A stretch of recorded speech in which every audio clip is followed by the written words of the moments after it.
Hashama harka fuunee kabajamtoota hordoftoota chaanaalii keenyaa odeeffannoolee guyyaa irraa qabannee dhiyaannee irraa jalqaba irratti warri chaanaalii keenyaaf haaraa taatan chaanaalii keenya laayik sheer sabskiraayib godhuu hin dagatinaa jecha odeeffannoolee guyyaa irraa eegalee jirra. Odeeffannoo jalqabaatiin obboleessi Geetaachoo Raddaadha yuunivarsiitii Samaraa barsiisu jechuudha.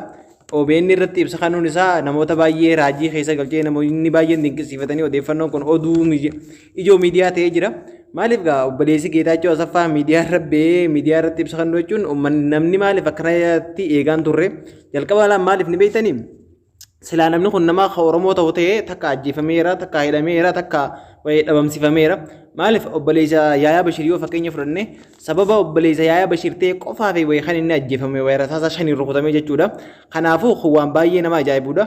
Ammaas sanuun qaaffattu gaabilxiqinnaanii obboleessa Geetaachoo Asaffaatu Geetaachoo Raddaatu obboleessa Geetaachoo Raddaatu nu deeggaree Geetaachoodha balaaleffatee jaanii oduu gaafarsaa jiranii oduu hibaati. Odeeffannoo lammaffaadha. Waraanni bilisummaa Oromoo injifannoolee gurguddaa galmeessaa jiru. Odeeffannooleen har'a bahaa jiranii odeeffannoonis nu dhaqqabaa jira keessaan jechuudha. Odeeffannoon amma nu dhaqqabee waraanni bilisummaa Oromoo guyyaa irraan tana giddugoleessa keessattis injifannoo gurguddaa akka diinarra galmeesse Wallagga keessattis akka injifannoo gurguddaa diinarra galmeesse Booranaa fi Gujii keessallee akkasumatti tarkaanfii waraana bilxiqinaa irratti fudhachaa akka oolee odeeffannooleen amma achirraan nu ergamaa jiran nu dhaqqabu. Wayini mirkaneessu. Odeeffannooleen kun madda keenya amanamaa irraa arganne odeeffannooleen kun ammaan tana keessaan nu dhaqqabanii waraanni bilisummaa Oromoo jabaatee diina irratti tarkaanfii fudhatee injifannoolee gurguddaa galmeessaa jira. Waanyoo gabrummaadhaan uummata Oromoo irraa kaasuuf jecha bilisummaa Oromootii fi walabummaa Oromiyaa mirkaneessuuf jecha waraanni bilisummaa Oromoo injifannoolee gurguddaa galmeessaa jira. Diina irratti immoo tarkaanfii ilaalee isaa akka fudhachaa jiru odeeffannooleen achirraa nu dhaqqabanii mirkaneessu. Waraanni bilisummaa Oromoo kaayyoo fi akeekni isaa maaliif bilxiqinaan amma uummata burjaajeessaa jirti waan ta'eef waraanni bilisummaa Oromoo waan biraatiif hin ijaaramne uummata Oromoo bilisoomsuu jecha ijaarame. Uummata Oromoo bilisoomsee Oromiyaa daangaatti sararuu jecha ijaarame. Oromiyaa daanguma duraan dhiigaan sararamte san eeguu jecha ijaarame malee waraanni bilisummaa Oromoodha akka amma bilxiqinaan maantuu kanatti ergamtuu diinaatii miti ergamtuu wayyaaneetii miti. Wayyaanee wajjin wanti godhame waliigalteedha. Waliigaltee waraanaati. Waliigaltee waraana Itoophiyaan biyya biraatti hojii deemtee gootu kana waraanni bilisummaa Oromoo godhee malee wanni inni ergamtuu bilxiqinaas hin taane kana uummanni keenya akka hubatuuf jechuudha. Warroonni sagalee kun isin bira ga'e gama chaanaaliitiin namoota bira sheer godhaati namoota biraan ga'a namoonni akka hubannaa argataniif jecha. Kanaafuu waraanni bilisummaa Oromoo ergamtuu diinaatii miti. Waraanni bilisummaa Oromoo uummata Oromootiif ergama malee diinaaf gongumaa hin ergamu. Kaayyoon isaatis kanaa miti. Bilxiqinaan ni hijiba waraanni bilisummaa Oromoo irra kaayyatti. Bilxiqinaan waraanni bilisummaa Oromootii fi TPLF'n Tigray Defensive Force jechuudha.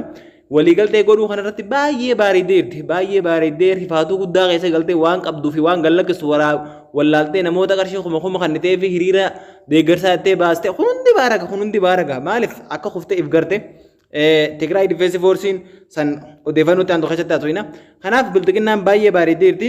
Odeeffannoon itti aanu Tigray Defensive Force'n magaalaalee naannoo Amaaraa to'achaa akka jiran odeeffannoolee achirraa bahaa jiranii mirkaneessu.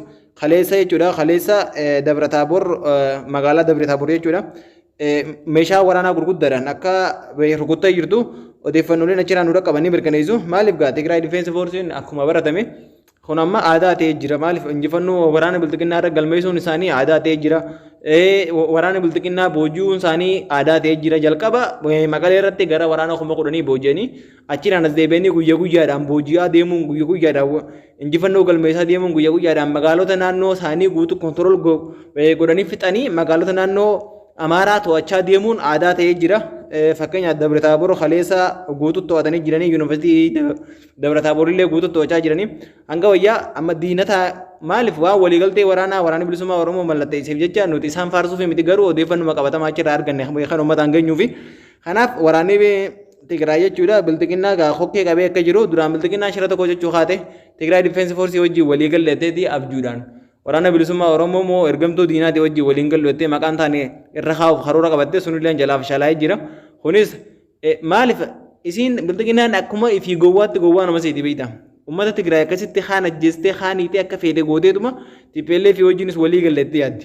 ummata oromootis kana jeestee kaaniitee kana akka feete gooteetuma ummata oromootiin walii galleettee yaaddi namoonni hanga isaan amma maallaqa itti kannanii hanga isaan amma hiriira babaasan kun booda gisee maallaqni hundume ummata kanaatu itti deebi'aa waan nama yaachisu miti jechuu kiyya hiriirri oromiyaa keessa iddoo tokko tokkotti warri maallaqaan baasaa jiran kun jechuu kiyya kun ummata keenya warra silaa qabsaa'u taaqaati saamiilees tuquun qabu waan amilee wayii nama tuqaatis hin qabu maaliif maallaqaan goggodaa hirtee waan ta'eef manni hanga san maallaqa itti fudhatanii jireenyinis qaala'ee jira biyya keessatti jireenyi qaala'eeti maaliif ekonomiin biyyattii waan kuftee jecha jireenyi qaala'ee jira kanaa jecha namoonni hanga maallaqa san fudhatanii gabbaanii waa jajjaanii ol deebi'an malee namni isaan onni keessaa jaalatu hin jiru kanaaf odeeffannooleen guyyaa irraa kan hanga ammaa kan teessine kana way dhumarratti dhaamsa qabna ummanni keenya yeroon kun akka murteessaadha yeroo hunda dhaamsa kana way numaan dhaama arras numaan dhaama ummanni keenya yeroo amma keessa jiru kun akka murteessaadha qabsoo teenyatti ammaan tana jechuudha akkaan yeroon kun akka murteessaadha